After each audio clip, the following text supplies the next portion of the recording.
So the crypto market crashed again. What else is new? For those of you who don't know, Bitcoin, Ethereum, all these cryptocurrencies went down about 10 to 15% a few days ago. And I'm scrolling on IG and I'm seeing and I'm hearing these stories about all these crypto influencers that because of it. Now, in this video, I want to talk about two different things. The first thing is going to be talking a little bit about crypto because I've made and lost hundreds of thousands of dollars with it before I was 22.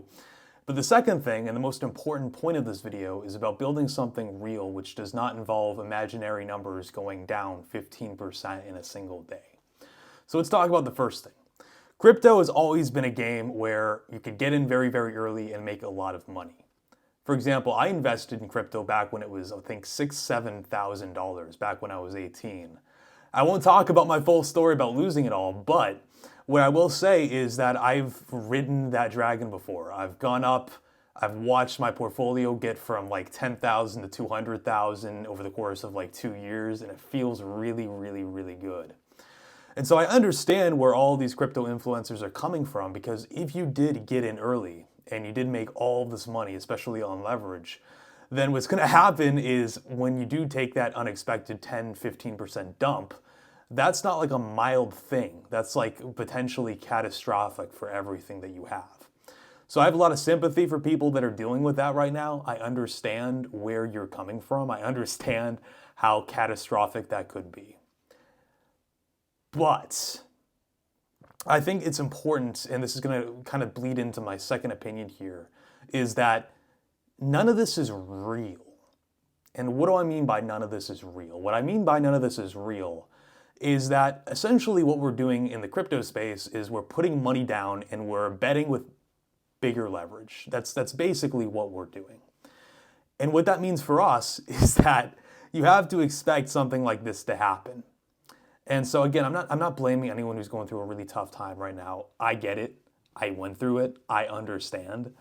But just keep in mind, money comes, money goes, and you just have to accept that in the crypto space, in the gambling space. Anything that you do which relies on very dramatic changes in currency, you got to expect that to happen at some point. So that's the first thing. The second thing is going to be, how do you get in a position where you're never really affected by a 10, 15% drop again? And how you're going to do that is you're going to be investing in a real business. Now, almost everyone I know who's in the online money space, who's in the agency space, who's in the SaaS space, who's building something, they don't have an in-person office. They don't have people they see every single day when they wake up. They go to an office, they get a cup of coffee, and they get to work. That really doesn't happen. I've worked in Amex lobbies, Centurion lobbies. I've worked in the lobbies of five-star hotels. I've worked in the basement of my parents' house. I've lived and worked in a high-rise one-bedroom. I've worked everywhere except an office. And one of the things that happens when you do that for a long period of time is you get desensitized to the idea of actually working with other people in building something tangible.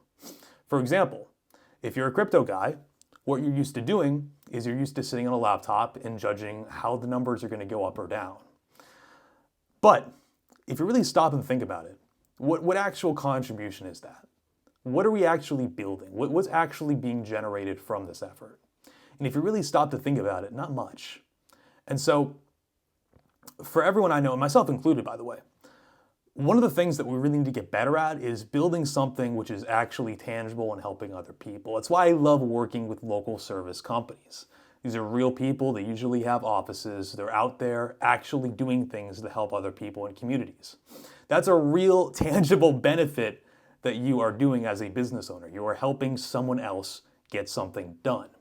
But in the agency space, even in the SaaS space a little bit, the marketing space, there's a big disconnect because we don't see those actual results for ourselves. Yes, we do them for clients. Yes, we do them for customers. But really, if you really stop and think about it, what is being built? An agency that's can max maybe go up to 100K a year before it's completely outsourced in the next 3 years. Really, what is going to be the longevity of what we do when we're working in isolation? And I've thought a lot about this, and I don't think it's very much. So, one of the things that we're working on is we're working on an AI SaaS, which will be ready probably in the next 6 months, really polished out. I won't talk about it too much right now, but it's very, very exciting. And what I'm trying to do, and what I really want you guys to know about, is I really want to expand that and really build something substantial through helping other people. And there's a very big difference between that and just betting on cryptocurrency coins, which can go up and down. And so my advice to anyone else who's going through a really hard time with the crypto crash, anyone who's really wondering, what's next, the best thing that worked for me, which I think will work for you, is just start building something real. It doesn't mean you have to get office space. What it means is you have to have a real product or service you're building which can tangibly help other people. They always talk about how, money is a byproduct of actually helping people, which is true. But to get that, you actually have to be serious about building something that has longevity and can really help people. Not necessarily to exit through 5x EBITDA, but to at least accomplish a goal which makes you feel happy when you go to bed at night, whether you have money or not. So that's my thoughts on the whole situation. If you're going through something right now, it's going to get better. But if you really want to just speed run actually establishing a business, just focus on really working and helping other people through things you can control. And one of those things is building something real. You have to start building something real.